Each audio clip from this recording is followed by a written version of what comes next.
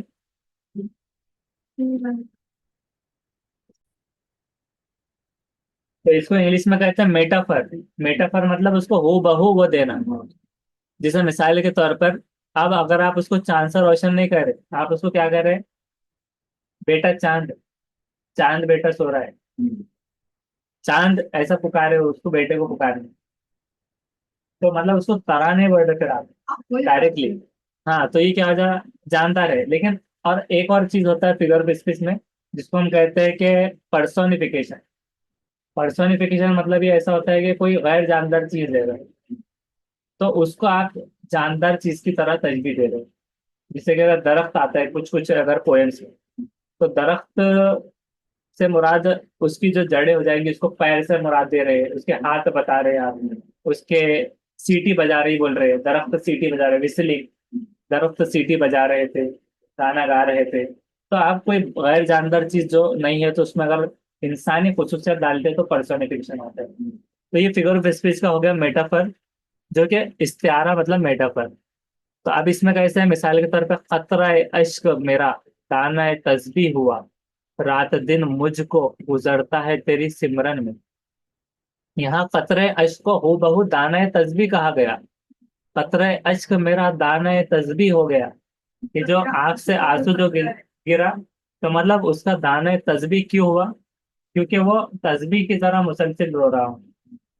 तो कतरे अश्क मेरा दाना है तस्बीह हो गया, रात दिन मुझको गुजरता है तेरी सिमरन में। कि मतलब फिर वो रात दिन रो रहा है तो तस्बीह की तरह, तस्बीह काउंटिंग वे में हो गई। इसलिए तो कतरा अश्क को दाने तस्बीह से तस्बीह दी गई, और मुशब्बा को हू बहू मुशब्बा बा करार दिया गया। यहाँ पर क्या किया गया कि मुशब्बा को हू बहू मुशब्बा ही करार दिया गया। उसको ये नहीं कहा गया कि खतरा अश्क मेरा गिरता है दाने तस्बीह की तरह, ऐसा नहीं कहा गया, मुसलसल तरह नहीं कहा गया कि खतरा है अश्क मेरा दाना तस्बीह हुआ, हो गया। डायरेक्टली तो मेटाफर, तो देखो अर्षद, मुसलसिल। हाँ, वक्त पड़े पर काम ना आए, वक्त पड़े पर वक्त काम ना पड़े आए, पर काम ना आए, लकड़ी की तलवार है दुनिया। लकड़ी की तलवार है दुनिया। तो वक्त पड़े लेकिन काम ना आए, लकड़ी की तलवार है दुनिया। तो दुनिया को क्या कहा गया कि लकड़ी की तलवार तलवार। ही कहा गया डायरेक्ट। हाँ, डायरेक्ट। अगर आप मैदान जंग में जाओ तो तलवार वो लगती है, हाँ, कोई काम मैदान नहीं जंग में आप चले गए डायरेक्ट, आता। और आपकी तलवार ही लकड़ी की है तो काम ही नहीं आया। तो दुनिया हुबहू हाँ, उसी तरह की, वो आपके बराबर। काम नहीं आने वाली। हाँ, तो बहुत अच्छे। अब ये नेक्स्ट क्या है कि मुसलसिल खतरा है अश्क का निकलना, यहाँ पर दाने तस्बीह की तरह हो गए। अब देखते देखिए सनत के ताल्लुक से, कि सनत क्या होती है। जैसे कि सनत मुबालगा वगैरह अलग अलग आते हैं, तो सनतें क्या होती है एक हिसाब से। सनत मतलब उसको इंग्लिश में हम क्या कह सकते हैं, सनत,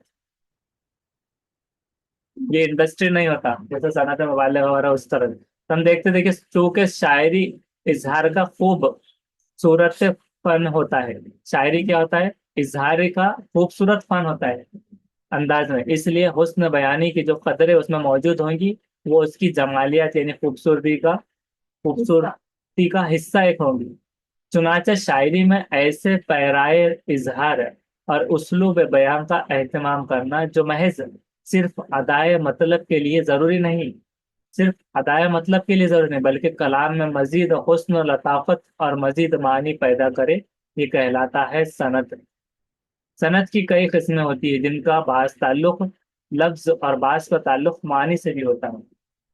सनतें बजाते खुद शायरी का मकसद नहीं होती, लेकिन शायरी का मकसद उनके बगैर पूरा भी नहीं होता, क्योंकि उन उसके जरिए शेर के तासुर में इजाफा होता है, और ये तासुर कमाल की तज़यीन और शेर की मानूयत दोनों में इजाफा करता है। हमारी शायरी में जो शायरी है उसमें सनतें मुरवज है।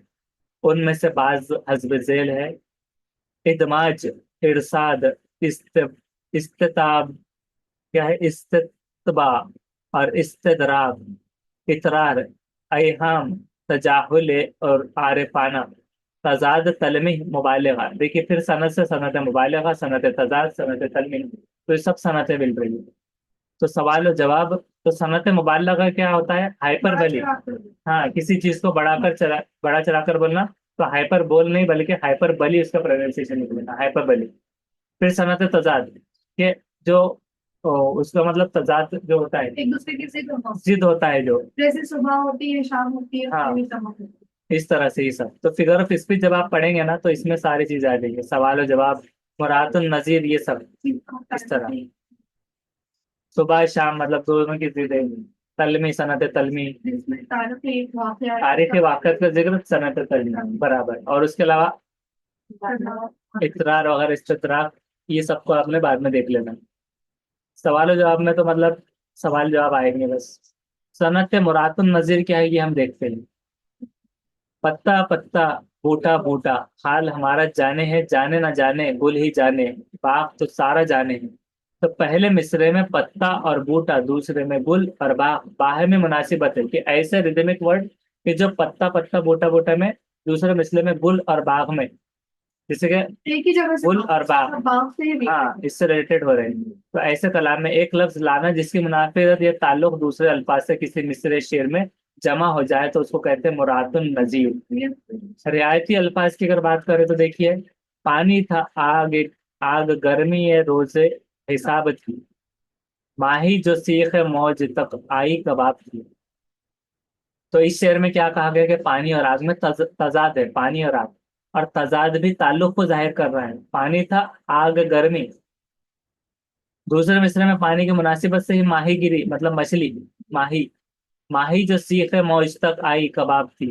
तो जो मछली थी तो वो आग की मुनासिबत से सीख के ताल्लुक से कबाब बन गई।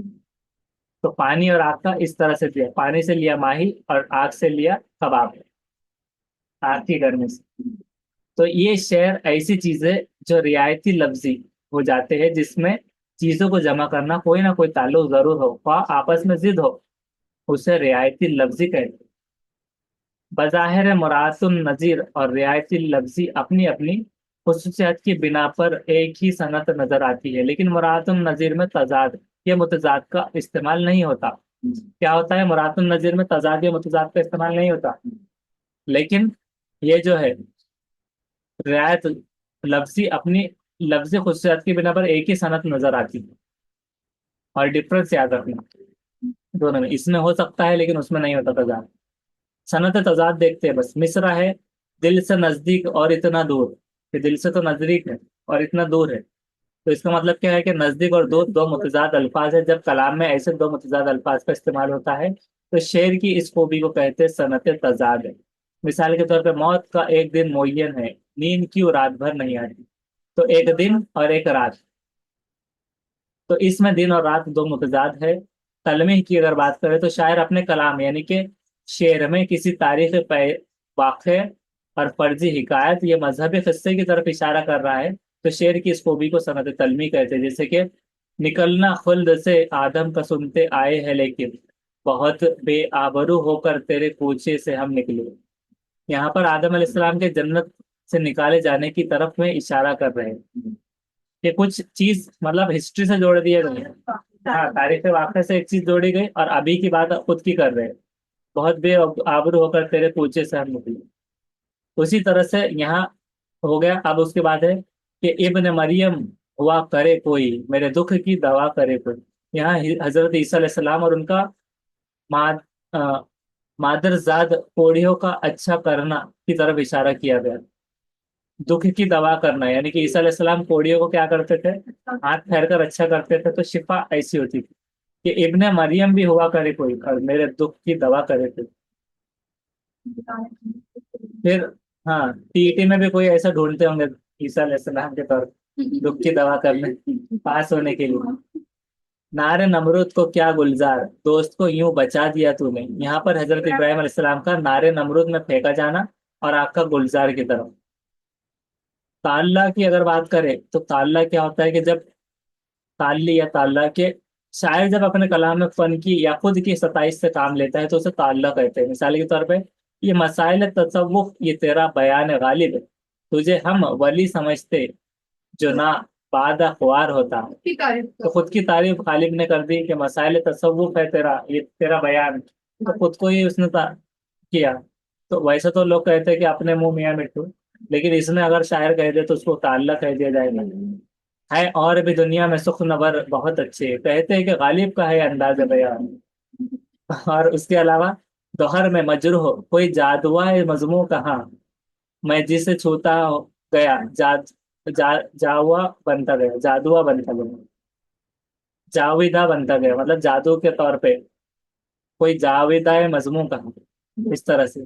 तो फिर तो अगर शेर ही है तो फिर टीटी के ताल्लुक से खुद को भी हमको जोड़ना पड़ेगा, इस तरह से। तजनीस की अगर बात करें तो तजनीस क्या होता है कि एक लफ्जी सनत होता है जिसमें हम सोच यानी एक जैसे आवाज आने वाले अल्फाज आते हैं। इसमें क्या होता है, मुख्तलिफ वल सौत जैसे कि अल्फाज मिलते हैं तरसील। तजनीस की कई किस्म है, जैसे कि तजनीस ताम, तजनीस खित्ती, तजनीस जायद। कि एक जैसे हम सोच एक जैसी आवाज वाले अल्फाज, जैसे कि इससे पहले जो देखा था ना कुछ चीजें किसमें आती है, जैसे कि पके पेड़ पर पका पपीता, पका पेड़ पका पपीता। क्या ये हो रहा है, मतलब रिपीटेशन ऑफ वर्ड एक अलग होता है और एक लफ्जी सनत हम सोते एक जैसे अल्फाज, ये मिलते जुलते की तरसील होती रहती है खत के तौर पे या तजनीस जायद में तजनीस ताम। तजनीस ताम की अगर बात करें, कलाम ऐसे दो अल्फाज का इस्तेमाल होता है जो हर एतबार से एक दूसरे के मुशाबह हो लेकिन मायने में मुख्तलिफ है। मुशाबह तो हो लेकिन मुख्तलिफ हो। जान दीदी हुई उसी की थी, अब तो यह है कि हक अदा ना हुआ। जीत का सहरा सर पर बांधा और हार गले का हार हुई। मतलब कि जान दी, दी हुई उसी की थी। रिपीटेशन हो रहा है, उल्टा सीधा। मायने अलग हो रहे हैं लेकिन हाँ, मतलब उलट कर वहीं पर आता है। जैसे कि मिसाल के तौर पे एक और देखते हैं कि हक तो ये है कि हक अदा ना हुआ, तो हक तो ये है कि हक अदा ना हुआ, तो यहाँ हक हक रिपीट हो रहा है। जान दी और दी हुई उसी की, उल्टा जा रहा है। जीत का सहरा सर पर बांधा और हार गले का हार हुई, तो हार गले का और हार हुई ये कहना। उसी तरह से एक और चीज ये हो सकती है कि जैसा कि खड़क सिंह के खड़कने से खड़कती है खिड़कियां, और उल्टा फिर हो जा रहा है खिड़कियों के खड़कने से खड़कता है खड़क, ऐसे। तजनीस जायद की अगर बात करें तो तजनीस में मुतरफ और तजनीस नाकिस भी कहते हैं इसको। यानी कलाम में आए हुए मुतजानिस अल्फाज किसी भी मुकाम पर सिर्फ एक हरूफ की कमी बेशी होती है, जैसे कि ना हो उसी की खता पोशी पे क्यों नाजे गुनाहगारी, निशान शान रहमत बन गया दागे सियाह कारी। यहाँ पर निशान और शान में क्या है, निशान का पहला नून जायद है कि निशान है शान है रहमत, तो निशान का नून यहाँ पर ज्यादा था जो शान हो गया। कलाम के मुतजानिस अल्फाज में दो हरूफों से जायद हो तो उसे तजनी से मुजील मुजय्यल कहते हैं, जैल की। मिसाल के तौर पे एक तमाशा है ये चलती है भी कल, अकल ने जिसकी ना पाई अटकल। तो कल और अटकल में अट ज्यादा हो गए यहाँ पर, कल और अटकल। तो ये मुतजानिस की मिसाल है। और सनत हुस्न तालील, सनत हुस्न तालील की अगर बात करें तो ये देखेंगे, सनत हुस्न तालील के बारे में देखेंगे, तालील। तो ये शेर की उस सनत को कहते हैं जिसके तहत शायर अपने मौक़िफ़, मौक़िफ़ क्या होता है, कोई मकसद, मौक़िफ़ की मुदाफ़ियत, यानी मकसद की मुदाफ़ियत, यानी मुदाफ़ियत क्या कहते हैं, इम्यूनिटी को कहते हैं, या फिर रोकने को, या फिर जो लड़ने की ताकत जो होती है। तो मुदाफ़ियत यानी बचाव, यानी बीच बचाव में। तो अपने मौक़िफ़ की मुदाफ़ियत में कोई ऐसी वजह या इल्लत को तराश लेता है जो कि मौक़िफ़ के मवाफ़िक़ तो बज़ाहिर लगती है, लेकिन इसमें सदाकत नहीं होती। जैसे कि हमने एक मिसाल लिया था कि एक सिगरेट से क्या होता है, तो ये क्या हो गया कि जो फ्रूइड्स की थ्योरी थी, फ्रूइड्स की थ्योरी के मुताबिक वो चीज़ बताई गई थी कि क्या था, कौन सा पॉइंट था उसका, कि मतलब कोई एक ऐसी चीज करना हीले बहाने के लिए, जैसे कि ईड होता है, ईड मतलब जो ख्वाहिश होती है, और इसके बाद ईगो जो रन करता है, सुपर ईगो रोकता है। ईगो क्या कर रहा होता है कि ख्वाहिश को चालू करने के लिए कहता है कि अरे एक सिगरेट से क्या हो जाए, एक बहाना टाइप। तो इसमें क्या कर रहा है, उसकी मिसाल में ये बैठता है कि क्या करता है शायर, मौक़िफ़ के मुताबिक में ऐसी वजह इल्लत को तराश लेता है कि मौक़िफ़ के मतलब सही तो लगती है कि एक चीज से क्या हो जाएगा, तो सामने वाले क्या सच्चाई नहीं करेगा, होती उसमें। सच्चाई नहीं होती, मतलब जैसे जो एक होना है तो वो तो अशार से होगा। समझ में आ पाता है हाँ। कि तामीर अब एक उसके अशार लेंगे, शेर वाला। घर की तामीर तसव्वुर ही में हो सकती है, कि घर की तामीर तो तसव्वुर, इमेजिनेटिव में ही हो सकती है, अपने नक्शे के मुताबिक ये जमी कुछ कम है। कि अपने नक्शे के मुताबिक क्या है, हमें कुछ कि ये जमी कुछ कम है। ऐसा कौन कि सा मिसाल के तौर पे, हाँ, कि ऐसा कहना चाह रहे हैं कि मिसाल के तौर पे आपको बहुत बड़ा महल तैयार करने का था, लेकिन आपने आवास योजना में घर बनाए, तो ठीक है। और अब उसके अंदर समझ लो आपको जमीन ही इतनी मिली है, इतना सैंक्शन हुआ, या आपका नाम ही नहीं था, कि आपने कहा कि घर की तामीर तसव्वुर में ही अब मेरी हो सकती है। तो मैंने तो सोचा था यहाँ पर इतना बड़ा हॉल रहेगा, इधर टीटी क्लास चलेंगी, यहाँ पर एक जिम चलेगा, ऐसे चीजें यहाँ दुकानें निकलेंगी, तो वैसा तो नहीं है। और अपने नक्शे के मुताबिक ये जमीन कुछ कम है, इस तरह से। कि इससे क्या हो रहा है फिर, अब हकीकत, सदाकत नहीं होती, मतलब क्या है, सच्चाई की ये बात है। कि सच्चाई तो नहीं है कि हाँ ठीक है, ऐसा नहीं कोई ना करे कि हाँ ठीक है चलो ये कम पड़ गए ना, तो तुम अपने तस्वीर में बना लो, अब वो जाकर फिर वहां रहने लगा, तो वो तो नहीं हो पाएगा। मतलब कहने के लिए सिर्फ एक बात थी। एक बात सही थी, लेकिन अगर हाँ। आप कहते तो ठीक है, हाँ। लेकिन इसमें सच्चाई नहीं है। हाँ, और क्या इसमें क्या किया कि एक बहाना तलाश किया शायर ने अपने मौक़िफ़ के बचाव के लिए, एक ऐसी वजह या बहाना तलाश किया जो मवाफ़िक़ बज़ाहिर लगती है। तो घर तामीर न कर सकने की वजह कुछ है, और लेकिन शायर एक इल्लत या सबब ये बताना चाहते हैं कि अपने नक्शे के मुताबिक जमीन काफी नहीं है। इस तरह के शेर को हुस्न तालील कहते हैं, इस तरह के। तो फ्रूइड्स के कंसेप्ट से भी याद रख लेना है। और इसके, सर वो बोलते हैं ना, पाँव चादर से लंबे हाँ, जितनी चादर हो उतने ही पाँव फैलाना है, नहीं पाँव, जितना पाँव हो उतनी चादर फैलाना, ये नहीं, पाँव ऐसा कभी चादर कभार। से ज्यादा नहीं चला। हाँ। तो देखिए, देखते हैं लफ और नश्र। लफ और नश्र मतलब क्या होता है, इसका मायने क्या होता है, लफ्जी लपेटना और फैलाना। अब देखिए, इसको याद रखना है, आपने चादर से याद रख लेना है, अभी तो मिसाल दी है। तो चादर में क्या होता है, लिहाफ, सपोज, हाँ तो लिहाफ का लफ्ज याद रख लीजिए, यानी लपेटना, तो चादर लपेट लेते हैं। हाँ और नश्र और इशात क्या होती है, फैलाना। हाँ। तो उससे आप याद रख लीजिए लफ और नश्र। शेर के पहले मिसरे में चंद ख्यालात का अशिया का बाल तरतीब, मतलब सीरियस में या सीरीज में या फिर तरतीब से बयान करके, इस अमल को क्या कहते हैं, लफ कहते हैं। बाल तरतीब बयान करना, बिल तरतीब। उन्हें अगर उन्हीं से मानवी मुशाबिहत रखने वाले दूसरे ख्यालात या अशिया को दूसरे मिसरे में बयान करना, उसको क्या कहते हैं, दूसरे मिसरे में बयान करने को नश्र कहते हैं। मिसाल के तौर पे, जुल्मात में ये गम के मिलेगा तुझे आबे खिजर। अब आबे खिजर मतलब क्यों कहा गया, खिजर अलैहिस्सलाम जो है तो जिंदा है, कयामत तक रहेंगे। और उन्होंने, जैसे कि शायद आबे हयात भी है या जो भी चीज होगी, या उस तरह से कि वो हमेशा जिंदा है। तो जुल्मात में ये गम के मिलेगा तुझे आबे खिजर, कि जुल्मात में ये गम ऐसा है कि तुझे मिलेगा आबे खिजर वाला, हमेशा रहने वाला। दामन तले है रात की रोजे सफेद यहाँ। अब इसका मतलब क्या समझते हैं, पहले मिसरे में जुल्मात का मानो ये लफ्ज क्या है, रब्त के, मतलब कांटेक्ट के, रब्त के। दूसरे मिसरे में लफ्ज रात से पहले, रात से है। दूसरे मिसरे में क्या हो रहा है, लफ्ज रात से।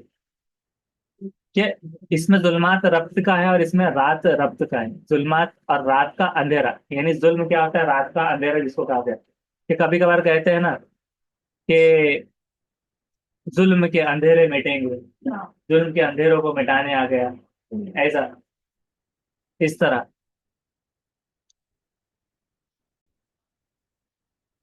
जैसे कि देखी गई ना मुझसे अंधेरों की सरकशी, कि अंधेरों की सरकशी यानी जुल्म, अंधेरों का देखा ना गया, फिर आफताब बनकर उभरना पड़ा मुझे, मतलब फिर आफताब बनकर उनको मिटाने के लिए आना पड़ा। तो यहाँ पर जुल्म के लिए रात को तशबीह दी गई, और दूसरे मिसले में जो है रात। तो ये रात हो गया। अब पहले मिसरे में जब आबे खिज्र का था, तो उसका रब्ता किससे जुड़ रहा है, तरकीब से, मतलब रोजे सफेद से। आबे खिज्र, अब आबे खिज्र किससे बताया गया, कि मतलब जैसे कि उसका दवाई के तौर पे, या मिटाने से तौर पे, या आफ्ताब के तौर से, तो सफेद। तो जुल्म अंतरात का, और आब या फिर जो भी आफ्ताब जो भी चीज रहेगी, तो सफेद के जुल्म को मिटाने में। तो जुल्म का नश्र रात होता है, और लफ जहाँ पर जो छुपा हुआ है, तो आब खज्र का नश्र क्या है, रोजे सफेद। कि इसमें क्या हो गया, एक हो गया लफ, लफ मतलब क्या था, लपेटना। तो जुल्म और आब इसका ताल्लुक दूसरे से जुड़ा होगा, जो नश्र करेगा रात, जुल्म फैलाएगा रात, और सफेद से जो है तो जुल्म का खात्मा होगा, अंधेरों का।